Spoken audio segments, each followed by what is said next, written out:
Hello. Calling from outer space. I'm doing social distancing, taking it to the extreme.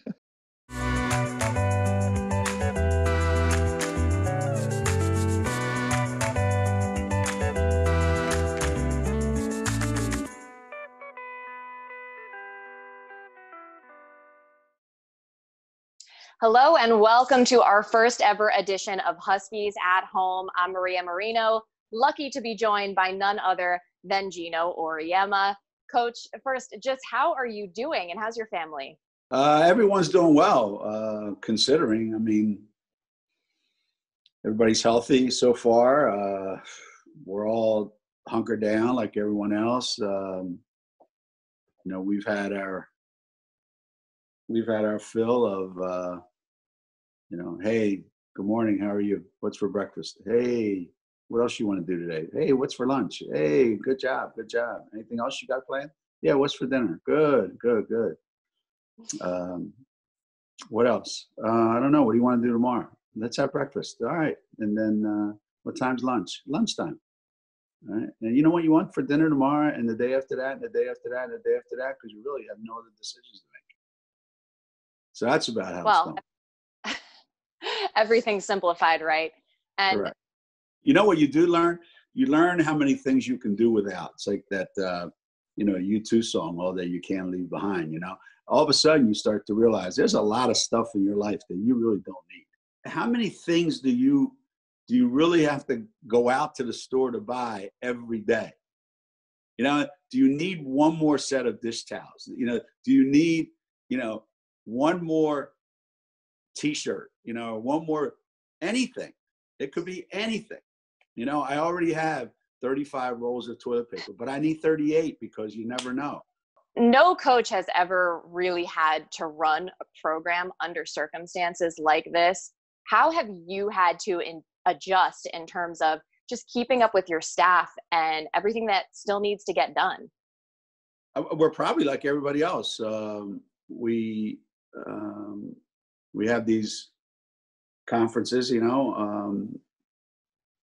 we do it with our team. We do it with our staff. We had one yesterday with our returning players and our incoming players. We do it with our staff, coaching staff, our support staff. That's kind of the new world. So we're doing it like everybody else is doing it. We try to take advantage of what's available to us. And right now, this is all we have available to us. So you've been in contact pretty often with the players as well. Mm-hmm. Yep, for sure. How is everyone holding up? I would say they're probably getting to the point where they're a little bit antsy right now. They want to get out and they want to be able to do things. I think when you're an adult, maybe you can value some downtime. You can say, I can get away from all the aggravation and everything. But I think that when you're their age, you need to be out and about. You need to be doing things. And, they won't say it, but they miss school. They miss the interactions. They miss being able to get out on the court.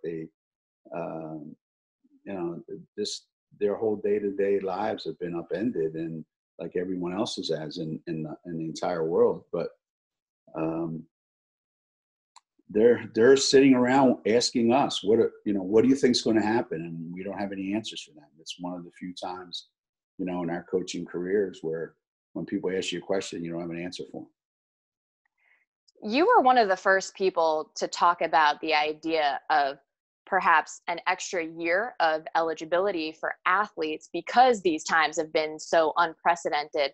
What did you think when you found out that the NCAA granted that for spring sport athletes, not winter sport athletes?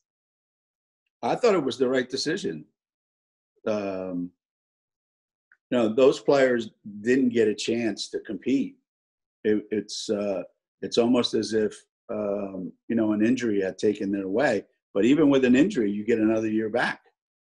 You can redshirt for a year and come back. So this was just an opportunity to give them what they had signed up for. Hey, you know, this was taken away from you for no, you know, no fault of your own. So I think that was the absolute perfect thing to do. As far as the winter athletes were concerned, that's a whole different matter, because I don't know how you would go about deciding who gets to come back and who doesn't, because everybody had finished their regular season. So what do? Give it just to the ones who made the tournament? How do you know who made the tournament? Some conference tournaments have been suspended, canceled. So I think they did the right thing. And not everybody's going to take advantage of it, don't get me wrong, but they did the right thing. From a coaching perspective, can you explain what has been the hardest part of all of this? I would say not having to plan for anything. You don't have a daily plan that you have to execute. You're not coming in the morning. You're not meeting with so and so and so and so and so and so. You're not going to see each other.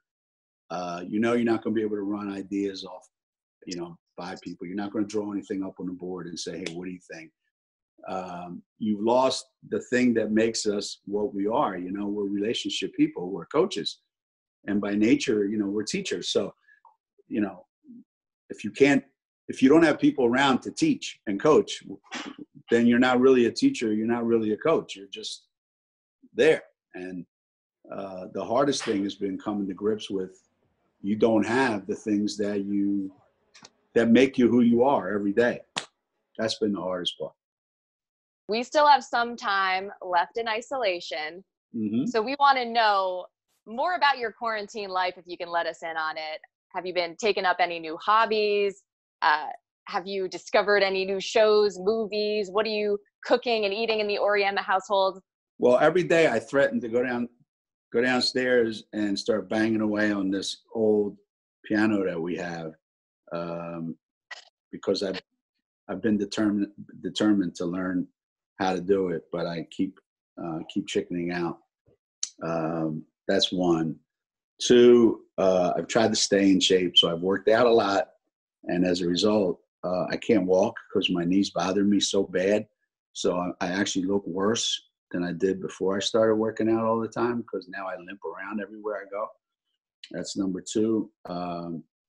Number three, I've been binge watching, and the great thing about having all these shows available to you, you never have to wait to see the next episode. That's like the most amazing thing ever. The worst part is, in 3 days, you're done. And now you have nothing to look forward to. So you've taken away all the anticipation of, episode 5 is next week. I can't wait, or episode 7. You run through all of them in like 2 days. And then you go, that was great. Hey, and then the depression comes in, like, what are we watching tomorrow? So we lost that. I watched the whole, this new thing, World on Fire on PBS. I don't know if you've seen it. It's really cool. Heard of it. A lot of it's in Polish because it's set in Poland. So I contacted Anna. I said, do you get any American television over there? And she said, no, coach, we are smart. We do not have American television. My grandkids are happy. They get to play games every day. And I wonder what people are doing that have like 4 or 5 kids and they're home all day, and their parents have to go to work for whatever reason. I can't imagine what their life is like. And I know there's a lot of people out there that are working really, really hard to try to make it, through all this. So I wish them the best of luck, and praying for all of them. Absolutely. Coach, we can't thank you enough for the time and sharing a bit of what your routine has been like.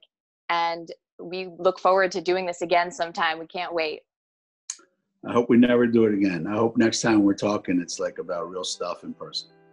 Absolutely. Same here. All right. Thanks, guys. Appreciate it. Take care, Coach. All right. Bye-bye.